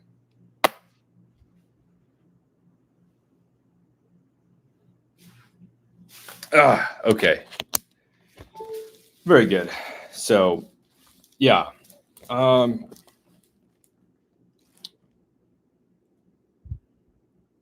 Saturn says, do you see it as a red flag when a local tries to set you up with a date? What motivates them to do that? Not a red flag at all, Saturn. So they believe everybody should be in a relationship here. It's a very romantic country. The Philippines, very, very romantic country. You hear love songs in public all the time. You see couples in public all the time, holding hands, flirting with each other. You see pregnant ladies all the time. Most people have children here. It's a young country, so the average age is like 28, and that's skewed upwards by Manila. If you took out Manila, it'd probably be even younger. So not a red flag at all. You do need to vet people, regardless of who it is, whoever you're getting set up with, vet them, ask questions, get a sense of who they are. Don't think, oh, I met my wife tonight. No, like, you got to be patient. There's no substitute for time here. So no, people just, they believe everybody should be in a relationship here. They believe everybody should have a chance at love. And so it's very common for people to want to set you up and to introduce you to a single person that they know. They think that, it could be love. It could be the start of a bright future. Maybe not, maybe it doesn't work out, but yeah.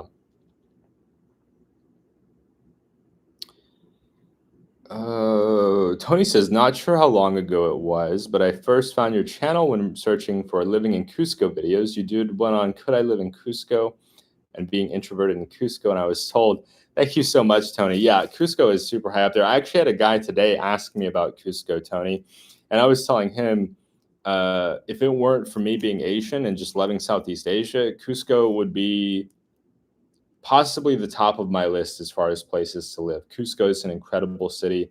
It is beautiful. It is interesting. It's got a lot of interesting foreigners. It's just as I could say a lot of nice things about Cusco. I still love Cusco. But this guy asked me, "Do you still feel the same way about Cusco?" I said, "Totally. Oh yeah, totally. I mean, it's a timeless city. It's got hundreds of years of history. It's going to be there far after I'm gone from this world. I'd love to visit there again. I don't know if it's going to be anytime soon, Tony, but it's Cusco is a very special place. It attracts people from all over the world. When I was in Cusco, I had friends from India, from Belgium, from Venezuela, from Colombia, from did I meet any Argentine? I don't think met any Argentines.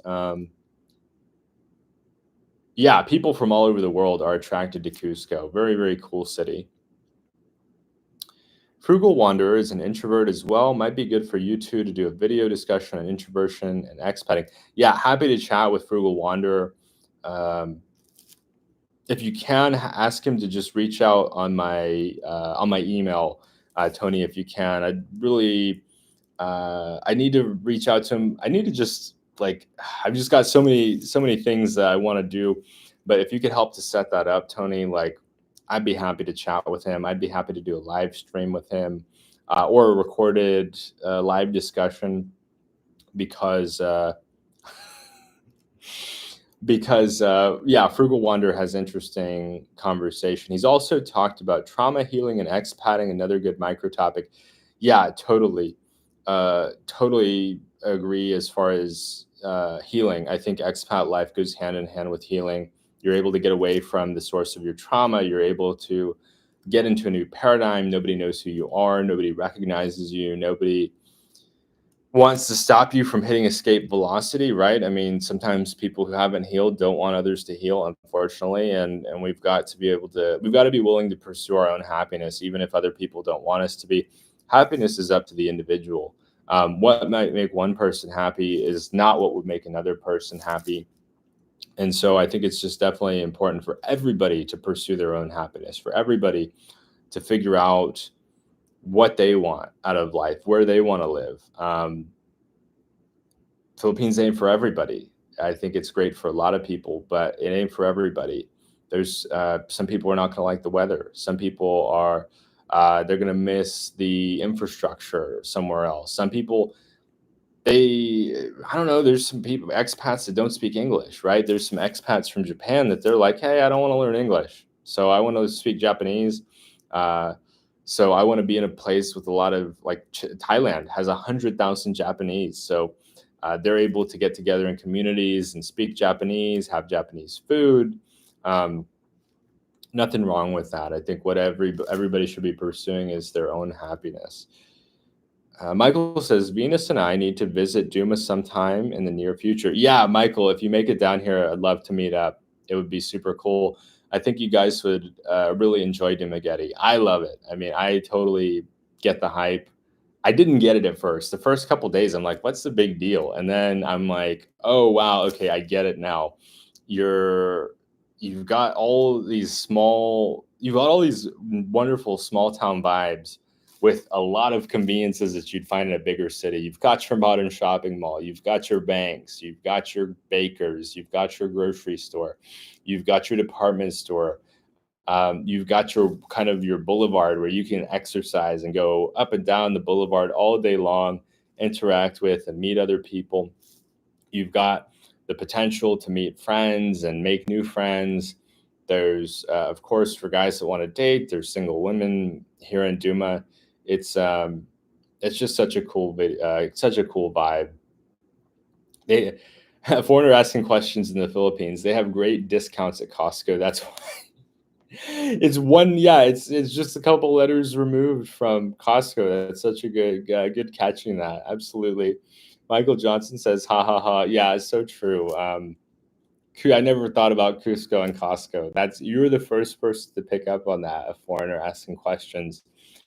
It's so true that they're very close together, and I love both of them. I love Cusco, the city in Peru, and I love Costco, the warehouse retailer in the U.S. I love Costco pizza. That's if you were to ask me what I miss most about the US besides my friends, it's Costco. I miss the Costco food court. I miss going to Costco and getting like big containers of blueberries and strawberries.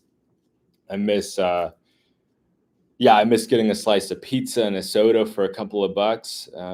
Pizza's a primo item here. Soda is also coming at a premium. So yeah, Costco, that membership, I definitely use it a lot, especially in California because pizza is very pricey in California. I could pay like 7, 8 bucks for two small slices, or go to Costco and get a big slice for $2.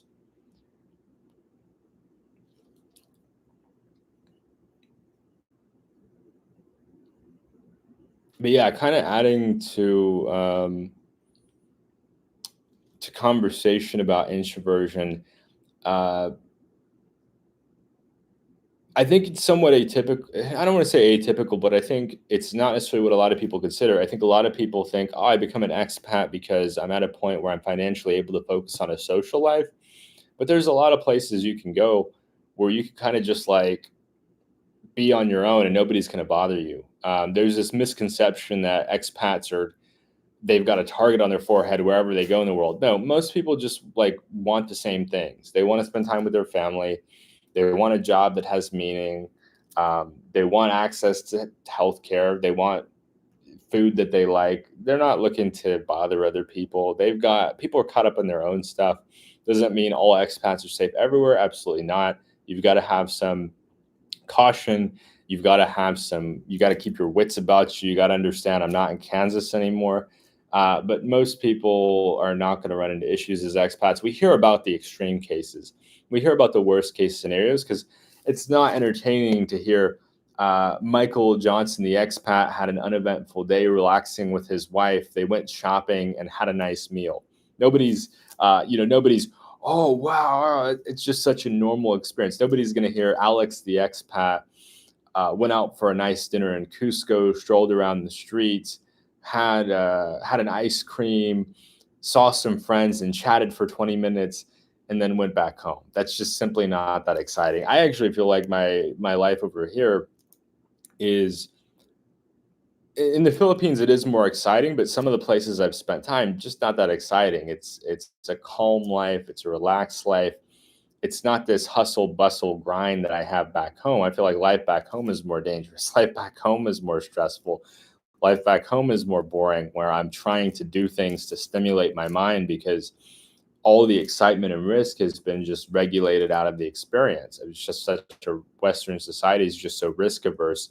You don't have the spontaneity that you have in the Philippines. I go out into downtown Dumaguete. I have no idea what I'm going to see. I have no idea what I'm going to experience. The other night, I'm walking along the boulevard and I step away, and there's a guy that's just pulled up a truck full of grapes. He's just got this truck, like just piles and piles of grapes, and I'm like, this would never happen in America. You're not parking a truck full of grapes. Like, first off, the cops are going to come up and ask you, "What are you doing? Do you have a permit to sell grapes here?" No? Okay, you need to get out of here. If you don't get out of here, you're going to be fined. If you don't stop after the fine, we're going to handcuff you. That's not going to happen here. So you walk down the street and there's a guy, and then there's another guy that's like walking around. He's got like a basket full of fruit on his head, and he's like, "Hey, do you want some fruit? I got some fruit. You want some?" You're not going to see that back home. There's just people are just too risk averse and too busy, and you just can't. You don't have that spontaneity. I walk down the boulevard in Dumaguete. I have no idea who I'm going to run into. I ran into a ton of vloggers who just happened to be down there, not even always filming, just like, I'm hanging out, just came down to see who's out here. It's every day I'm running into random people and making new friends, and my social circle is growing rapidly. But Yeah, Michael, I think you'd really enjoy it. Michael says, I'm a bit introverted until I have a couple Jack and Cokes and then I open up. Yeah, I'm the same way, but with coffee, Michael. I'm pretty introverted, but I get some caffeine in me. I pound an energy drink or I knock back a couple of cups of coffee and I'm ready to go. Today I had a cup of coffee at like 5 p.m. and I'm still feeling it. It's midnight, but I'll be tired after the stream. Still gonna work on some stuff. Got a lot to do. Had a long 2 3 hour conversation with Chad today, and he was just like, "Dude, you've got it. You just got to move forward. You just got to do X. Like these are the things you need to be working on if you want to build this into something that has the potential to bring you a full time income." Didn't tell me not to go back. You know, if I like I said, if I get the right opportunity back home, it would make sense to to go back and add some money to the cash pile. But like if I don't, what do I have to lose?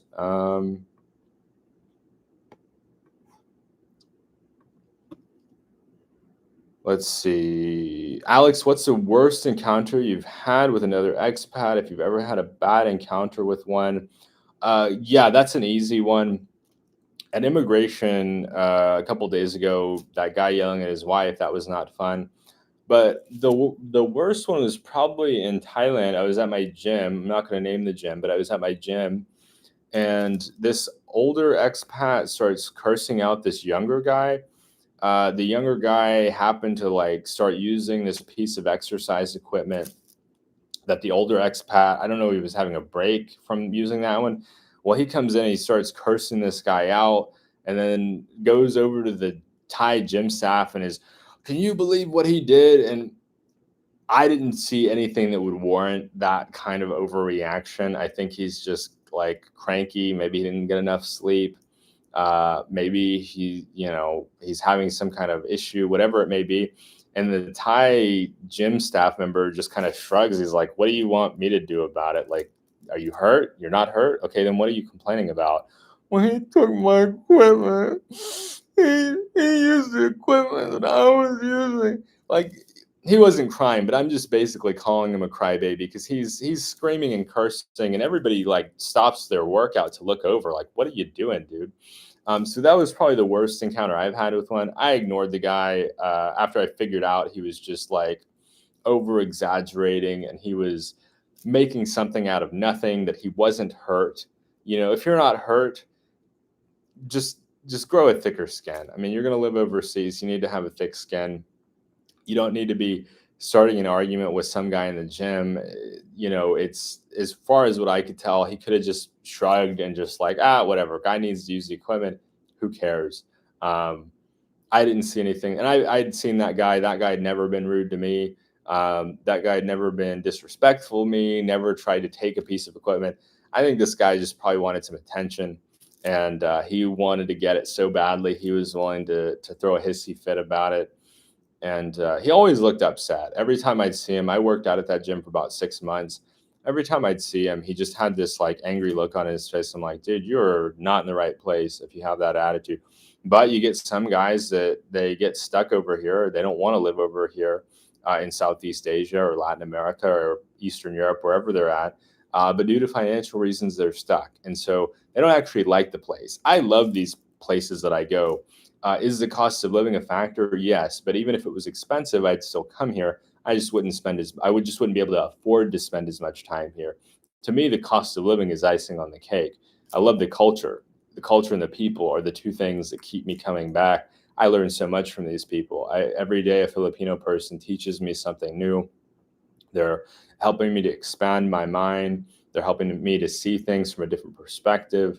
They're just really wonderful people. And I feel very similarly about Thailand. The way that Thais are just insightful and interesting and lighthearted. It's wonderful. But yeah, I hope that answers your question. A foreigner asking questions in the Philippines. Very fortunate that I've had very few bad encounters with other expats. 95% of my interactions with other expats has been positive. Uh, Another one that was kind of weird was in Pattaya. I had an expat try to cut me in line at at the 7-Eleven. I'm like, no, you're not doing that, dude. That's not how this works. I'm not waiting on you. But that wasn't. It didn't escalate from there. I just, you know, just didn't tolerate it, and that was just where that ended. What else? Yeah, that was really it. Balut, balut, balut. I hear them walk up and down the street selling balut, but I swear I'll never want to eat that. Mike was telling me I should do a video with Janet. Shout out to Janet and Mike, by the way. I should do a video trying balut with Janet. I'm not sure, man. Like, it's pretty out there. I'm pretty open minded about food. I've eaten some weird things abroad, but to me, I'd rather just have eggs. Like, I'd rather just have some fried eggs or some scrambled eggs. I had some awesome scrambled eggs in Chemigan. But yeah, Filipinos cook eggs so well. I'd rather just have it cooked on like a sandwich, or cooked with some rice, or cooked on their own with a cup of coffee. I feel like I don't need to eat balut. Like, as far as like texture goes or flavor goes, it's I think it's unlikely for it to be so awesome that I'm like, I'd rather have this than just their standard egg here. The eggs here are delicious and flavorful and nutritious. You know, I get it. You know, people grow up on it. It's an acquired taste. They really like the flavor. They like the texture. They feel like balut is something really special and they enjoy it. More power to them. If we're not as into balut, Michael, we're doing them a favor because there's more balut for them. Michael says, your channel is going to do well. I followed for a while and I see the differences in content and it's gotten better. I'll help in any way I can. Thank you so much, Michael. That's so generous, so kind. I've had one bad experience with an expat from Kenya. I'll tell you about it one sometime. I found out later he's part of some scammer group in Bakur. Yeah, well, we can chat about that offline.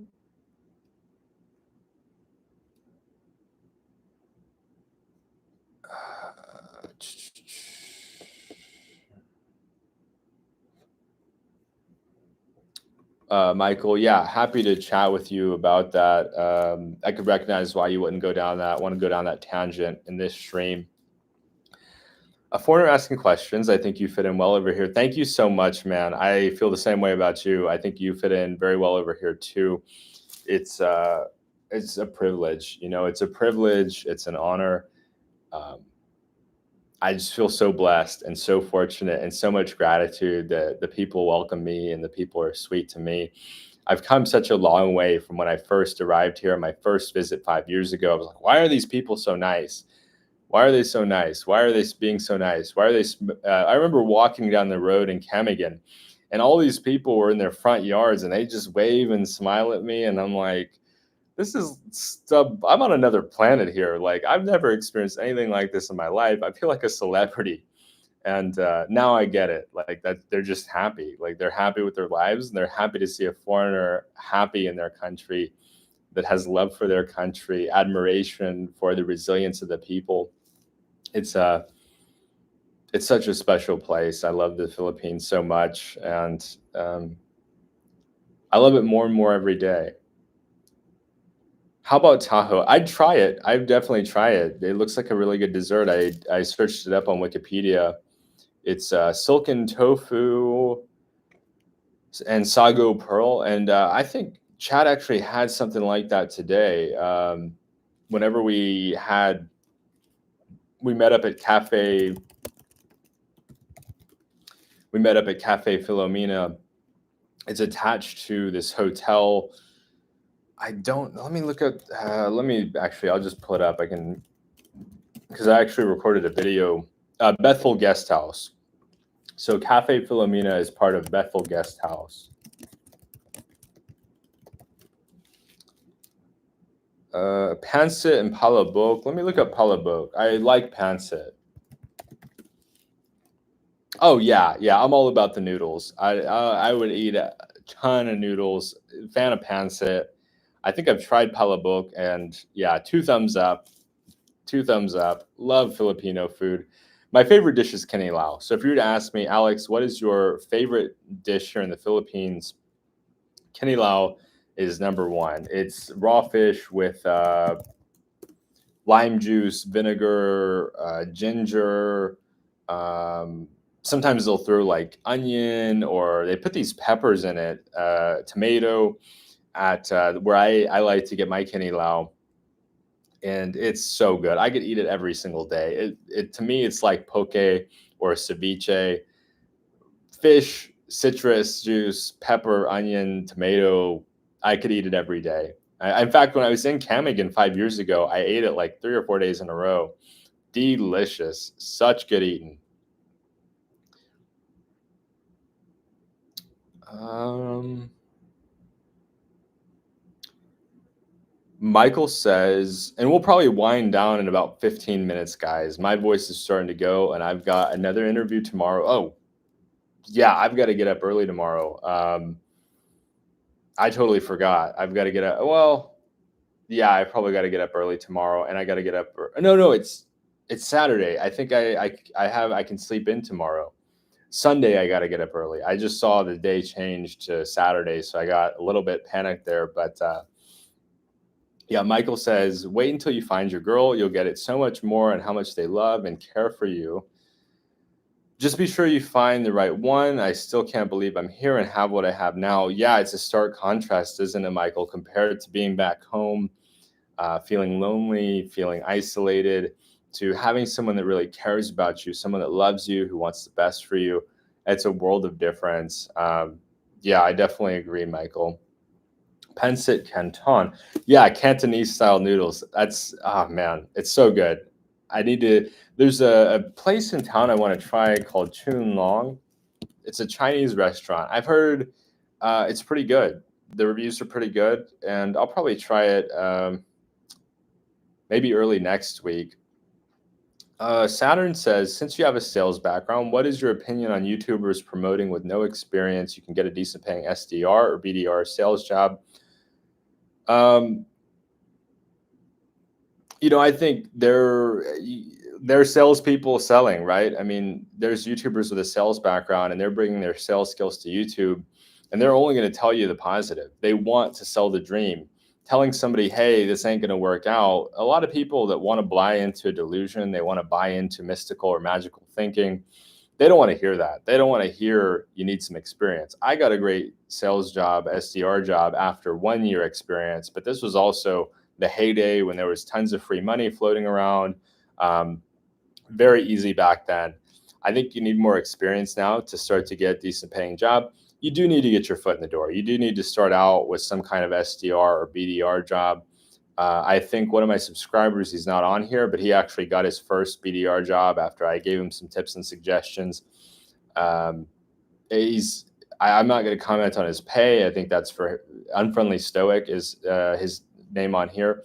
That's something for him to discuss in further detail. But no experience it's tricky. Do they have any sales experience? Have they sold cars? Have they sold have they sold cars? Have they sold, I don't know, real estate? Do they have any sales experience? Because some people might say, oh, I don't have any tech sales experience, but I've sold farming equipment, whatever it may be. If they have complex sales experience, they're probably going to be able to talk their way into more comp. But it's a grind. It's really a grind, and you have to be prepared for that grind, and to be prepared to work long hours and to do repetitive calling and emailing. I had 2 interviews yesterday, and both were serious. I mean, they're like, we need output, we need to generate pipeline, we need to bring in new business. Are you capable of doing that? And if you're not, this isn't the place for you.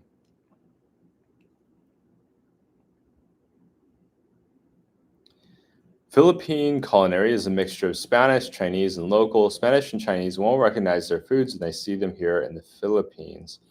It's a fair point, Macau. Black in Thailand, are you doing YouTube full time? Yeah, so Black in Thailand, I got laid off from my tech sales job last summer, booked a one-way flight to Thailand, spent a year in Thailand, went to Vietnam for a month, and then came here. I am basically going all in on YouTube right now, somewhat. If I get an offer for a good sales job back home that pays me what I'm worth, I'm going to have to fly back and take it, get as much money together as I can, save as much as I can, and then come back over. But since I don't have a job right now, I'd like to be putting all my time into YouTube to growing that skill set, because there's basically I'm moving in the direction of doing YouTube full time. I having to do it. I'm not having. I enjoy it. Like I love it. I love this so much. I love talking to people. I love getting to know people. I started doing it as a hobby. I didn't ever start out thinking I'm going to make money at this. I thought, it'll be cool. I started off when I got into YouTube. My goal was to be a programmer. I was taking programming classes. I was studying programming. I wanted to do programming, and YouTube was just going to be something I did for fun.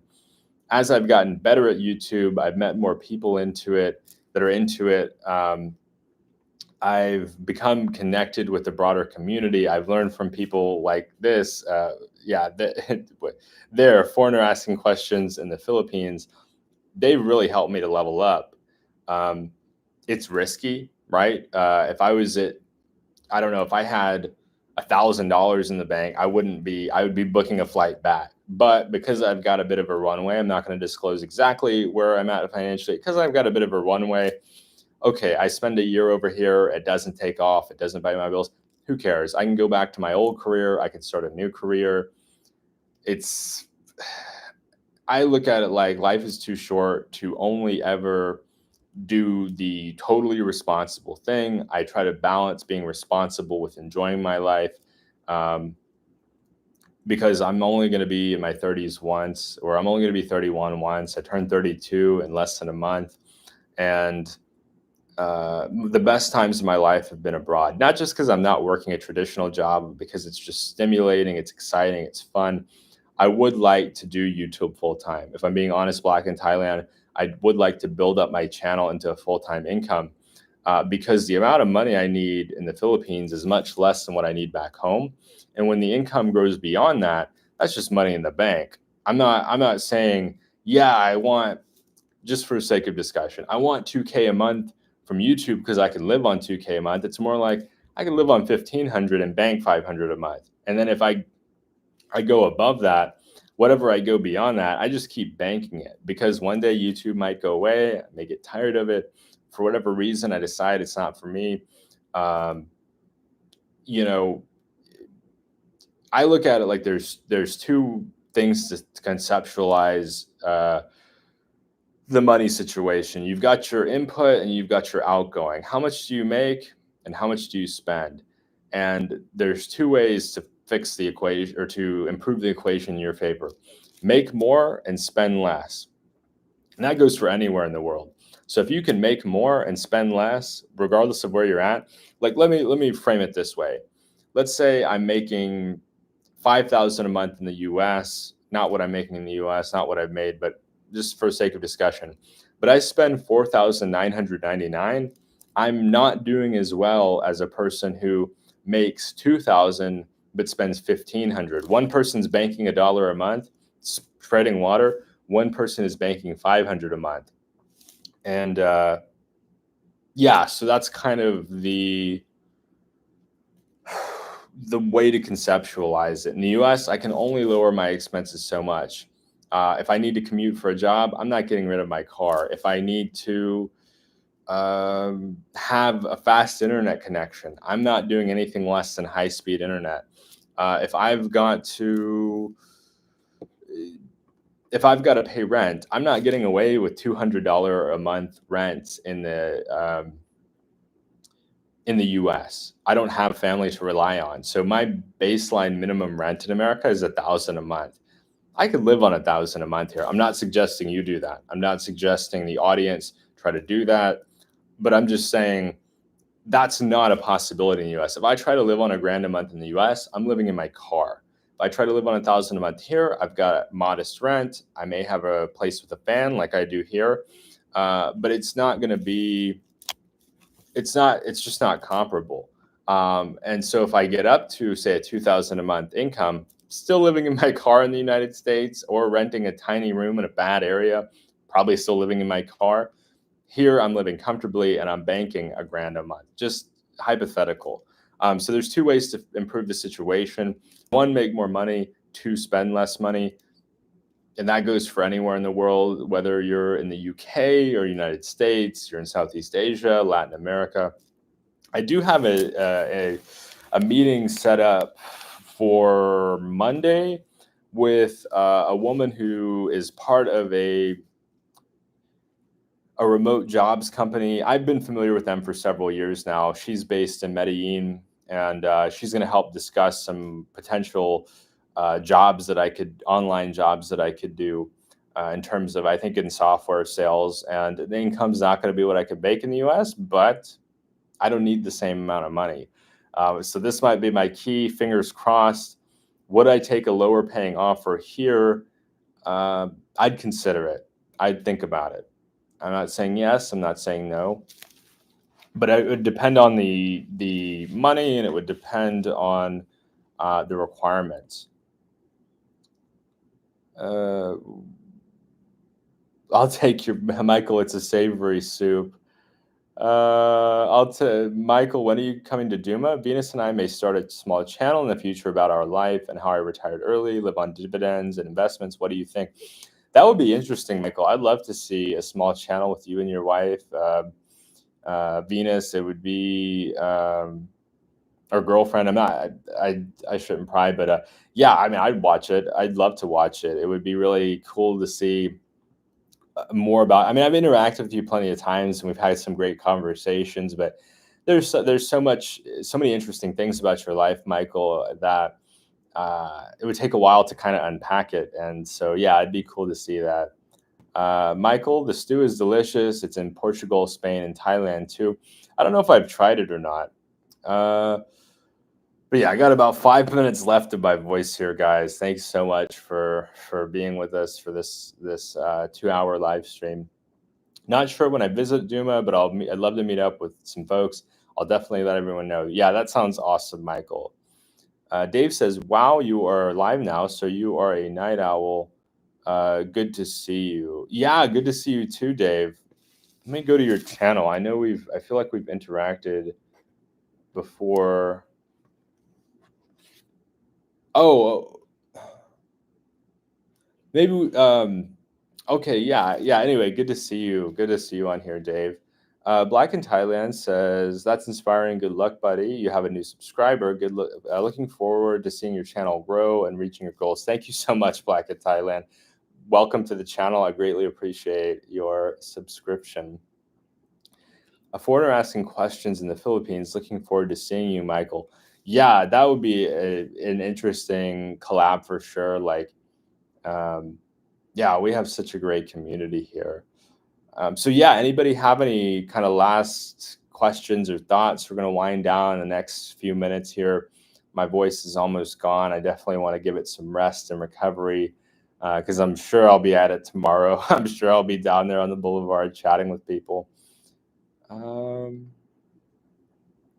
Back to the VPN issue, trying to pretend to an employer you're in the US and you're in the Philippines isn't going to work, right? I don't recommend it, Saturn. I think it's too risky. Some guys will tell you that they've figured it out, they haven't had issues. More power to them. I'm a cautious guy. I lean toward transparency, trying to be honest. I personally think it's not a good idea because maybe it works for 3 months, right? No issues. Well, 3.5 months in, your power goes out, your VPN drops, whatever happens, and now all of a sudden you got a red flag. I would be more transparent. You may look into contract work. You might find a way to offer your services as a contractor and say, "Hey, I'm not in the U.S." Right? I believe in transparency. Some people may feel differently, but yeah, I think just being honest about it and that's the long term kind of approach. Some would say it's bad because some would say, "Oh, that's going to encourage outsourcing." I think if you're good, you can justify a solid price point for your services. What's up? Landed in Cebu 11 days ago, heading to Duma soon. Holler at me, Vanico. Holler at me. Send me an email or comment in one of my videos. If I'm still here in Duma, I'm down to meet up. I was thinking about going to Cebu next week. Now I'm thinking about staying. I've got another like apartment situation here in Duma that I could stay in. I wasn't sure if that was going to be available. I won't be in this room. I think I'll be in the main house. But yeah, Doom is great. I mean, it's so easy here. Michael says, "Cool, I'll hit you up." Great. Oh, what a cool connection! I'm so glad to connect Michael and a foreigner asking questions in the Philippines. Two great guys, by the way. Alex, my dude, see you tomorrow. Another great live. Take care. Hit the likes for the algorithm. Yes, anybody watching this that hasn't already, give us a thumbs up. It helps with the algorithm. If you're watching this on replay, please subscribe to the channel if you haven't already. Feel free to comment down below. Do you have any travel plans? Where are you at in your expat journey? It's a complicated situation, I think, for many of us, but we'll make it. We'll make it. Thank you so much, everyone, for watching. The support has been humbling. It's been beautiful. It's been incredible. I've learned so much and continue to learn so much from each and every one of you. I hope you have a wonderful weekend, and we'll chat soon.